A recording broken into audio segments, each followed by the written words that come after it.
Bonjour chers yogatériens, bonjour chers amis, namasté. Donc aujourd'hui nous allons parler d'une posture clé de yoga, d'une posture de chien tête en bas. En sanskrit, le nom de la posture se prononce Adha Mukha Svanasana ou Adha vers le bas, Mukha museau, Svana chien, Asana posture. Donc la posture de chien tête en bas. Je vais vous le montrer direct. La forme de cette posture est une lettre V inversée. Hop.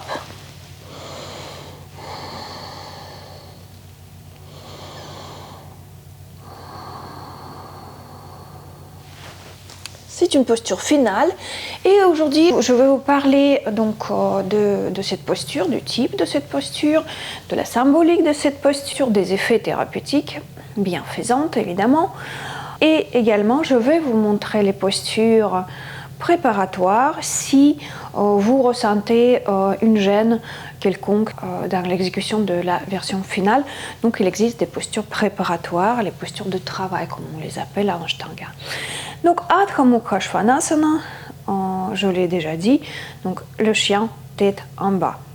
La forme de la lettre V inversée, et effectivement c'est une posture inversée, un appui sur les bras, sur les jambes, et aussi un équilibre sur le bras, sur les jambes, et aussi elle peut être une posture restaurative. Au niveau de la symbolique, donc le nom oblige, il y a un lien avec le chien. Certainement, si vous avez des chiens ou des chats chez vous, vous les voyez souvent le matin, hop, de s'étirer de cette façon, hop, qui s'étirent, hop, hop, et ils sont super contents, super heureux. Et c'est bien le cas où je pense que selon certaines sources, le yoga est venu de l'observation du monde par les anciens rishis, les sages hindous du monde qui les entourait, et bon, notamment aussi nos amis les chiens ou nos amis les animaux. Il y a beaucoup de postures comme ça, la sauterelle, la vache, le chat. Et donc là, on est en chien tête en bas. Donc, si on parle encore de la symbolique de cette posture, il faut noter aussi que le chien est souvent associé au dieu hindou Shiva, qui arpente les forêts de l'Inde en compagnie de son compagnon fidèle, le chien. Donc, dans ce sens-là, c'est la fidélité envers le principe supérieur. Après, vous pouvez l'appeler Dieu, univers, autre chose, comme vous voulez, Shiva ou Jésus.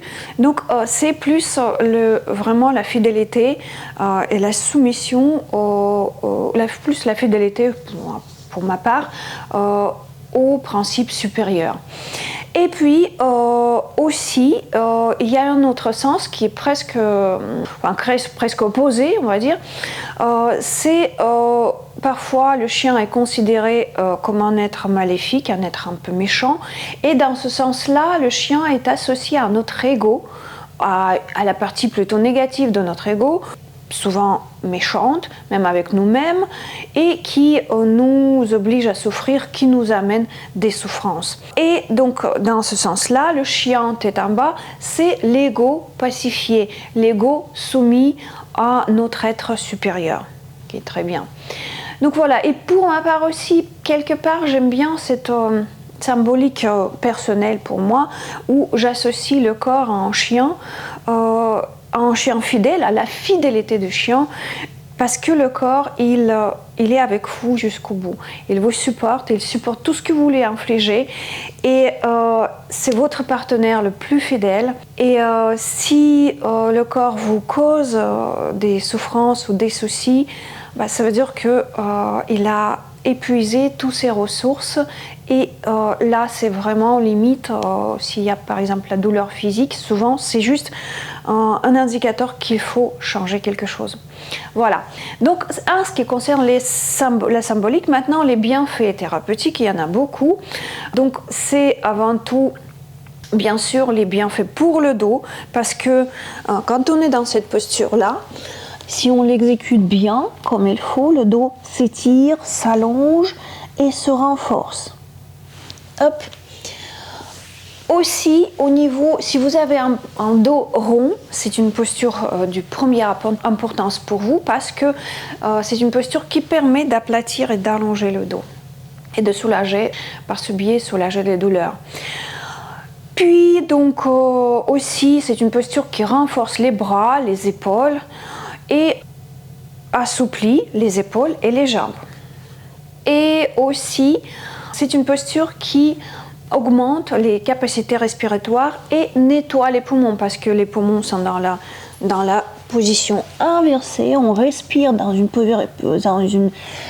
position qui n'est pas habituelle, et donc tous les résidus commencent à ressortir des petites alvéoles des poumons, et ça nous aide à nettoyer nos poumons et à augmenter nos capacités respiratoires grâce notamment à la respiration dans cette posture inhabituelle. Voilà, au niveau psychologique, ce sont l'apaisement avant tout, l'apaisement, et donc c'est une posture anti-stress parce que on a l'irrigation du cerveau dans cette posture inversée, et aussi elle est réputée pour améliorer le sommeil et vous permettre le meilleur endormissement. C'est très très bien. Donc, et en dernier lieu, je vais noter aussi un effet psychologique de meilleure concentration pendant la pratique. Donc voilà. Et c'est aussi une posture qui est nommé le grand meilleur ami de yogi, d'Ashtanga, surtout pour cette pratique dynamique. Elle permet de se reposer quand on est à un certain niveau, évidemment. Elle permet de se reposer et de pouvoir souffler, c'est le cas de le dire, bien souffler et un peu retrouver les forces pendant la pratique dynamique intense. Donc voilà, maintenant j'espère que vous avez vos tapis et que vous allez pratiquer avec moi. On va passer à la partie pratique. Donc, première chose dans cette posture-là, il faut voir la position des mains. La position des mains, attends, je vais essayer de vous montrer, voilà, ça, c'est ça. La position des mains, comme si on avait vraiment une sorte de palme comme ça, comme des grenouilles, vous savez, hop, au maximum, on étire, on écarte les doigts au maximum. Pourquoi? Parce que comme ça, votre main se place, se colle sur le sol, et comme ça, vous allez mettre le poids, parce qu'il y a quand même pas mal de poids sur les mains, sur les poignets, sur les bras. Donc dans ce cas-là, si votre main est trop relaxe, tout le poids va se mettre sur le poignet, ce ne sera pas bien. Donc la première chose, hop, on écarte les doigts et on plaque toute la surface des mains au sol. Et maintenant, on va commencer, on va voir la posture finale et on va voir les postures préparatoires qui vous permettront d'aller progressivement vers la posture finale. Pour prendre la posture finale, on va placer d'abord, on va se placer à quatre pattes et on va avancer légèrement les mains. Hop, on va retourner les orteils, les genoux au-dessous des hanches. Donc les mains et les genoux à la largeur des hanches et à la largeur des épaules. Et là, donc on a bien écarté les doigts, on a bien aplati la surface des mains au sol, y compris donc le pouce et l'index qui ont tendance à se soulever pendant cette posture. Donc les paumes de main aussi. Et là, on commence à repousser le sol avec les mains et engager le bas du ventre. Les orteils retournés, hop, on lève les hanches et on ramène le poids du corps vers l'arrière. Et on essaie de placer les talons sur le sol, si on peut. Respiration sonore. Continuez à repousser le sol avec les mains et continuez à plaquer les talons contre le sol. Gardez le bas du ventre engagé et respirez à Ujjayi.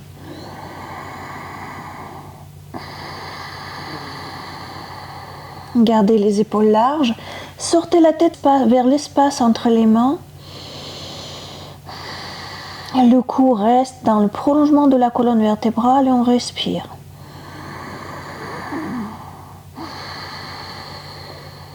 Et puis, si vous ne pouvez pas mettre les talons sur le sol, c'est souvent le cas quand on débute dans cette posture, quand on commence à étudier cette posture. Donc, vous pouvez tout simplement soulever, garder les talons soulevés et continuer à allonger le dos. Si toutefois vous sentez qu'il y a trop de poids sur les bras, vous pouvez plier les genoux et ramener les fesses vers l'arrière et respirer comme ça, ramener le ventre vers les cuisses tout en allongeant, tout en continuant à allonger le dos. Donc dans toute posture, on fait d'abord attention au dos et puis à tout le reste. Ok, voilà. Donc ça c'est la posture finale. Je vais vous montrer aussi les problèmes qu'ils peuvent avoir dans cette posture-là. Donc les problèmes, souvent les débutants, ils commencent et ils font la posture du... je vais essayer de j'arrive pas. Voilà. Quelque chose comme ça. Donc hop, ils arrondissent le dos. Et donc c'est plutôt la posture de l'éléphant. Voilà, l'éléphant qui marche comme ça. Donc ça vient d'où? Ça vient de la rigidité certainement au niveau de l'arrière des jambes et peut-être aussi du manque de force au niveau des bras. Pour pallier à ces problèmes, il y a des postures préparatoires, ce qu'on appelle les postures préparatoires. Donc c'est les postures de travail, les postures qui vous amènent tout doucement vers la posture finale. Donc les postures préparatoires, donc au niveau de l'arrière des jambes, qui souvent est problématique pour cette posture.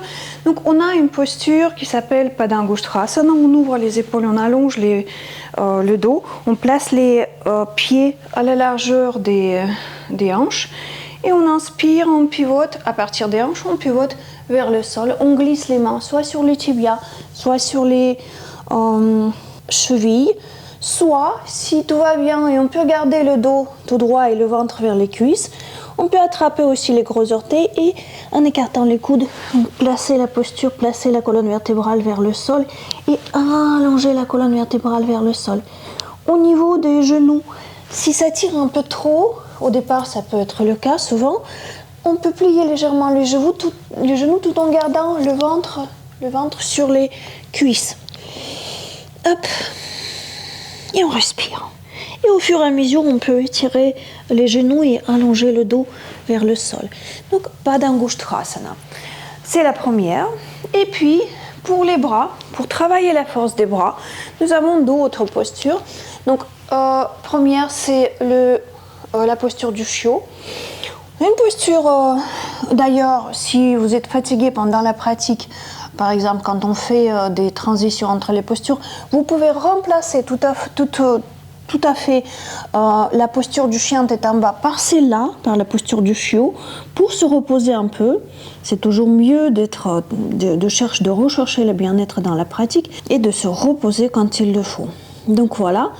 Et puis, dans cette posture-là, on peut travailler aussi la force des bras. Pour travailler la force des bras, on peut se déplacer légèrement vers l'arrière du tapis pour avoir un peu d'espace. Et donc ici, en fait, c'est là où on va jouer. On va soulever légèrement les cuisses.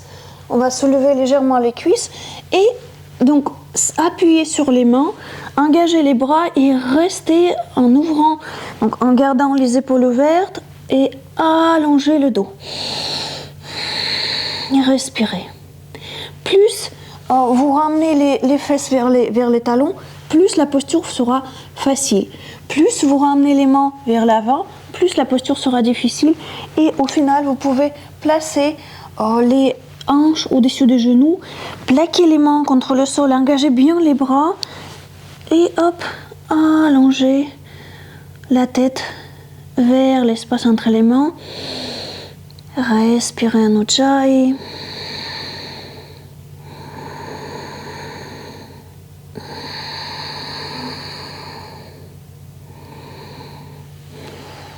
Voilà. Et comme pratiquement chaque posture en Ashtanga mix comme on dit, cette posture a sa version restaurative. La version restaurative concerne avant tout le retour veineux dans les jambes.